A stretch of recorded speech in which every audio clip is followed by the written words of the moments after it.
یہ جو رمضان المبارک ہے نا، یہ جو روزہ ہے، یہ روزہ اپنے دامن کے اندر تربیت رکھتا ہے، تربیت۔ یا ایھا الذین آمنوا کتب علیکم الصیام کما کتب علی الذین من قبلکم لعلکم تتقون۔ اے ایمان والو، تم پر روزے فرض کیے گئے جیسا کہ تم سے پہلے لوگوں پر بھی فرض کیے گئے تھے تاکہ تم تقوی اختیار کرو۔ روزہ تمہیں پرہیزگار بنائے گا، تمہارے اندر سے جو نفسانی چیزیں ہوں گی انہیں نکالے گا، اور اللہ تبارک و تعالیٰ کی طرف تمہارے دل کا رجحان ہوگا، تمہاری روح کا رجحان ہوگا، تمہیں تزکیہ دے گا۔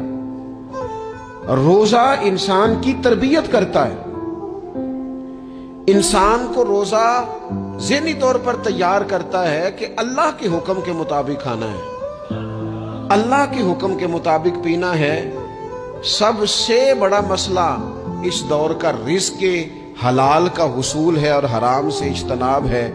تو روزہ ہمیں یہ سبق پڑھاتا ہے کہ ہم وہی کھائیں گے اور اسی وقت کھائیں گے جو کھانے کا ہمیں ہمارے رب نے حکم ارشاد فرمایا ہے۔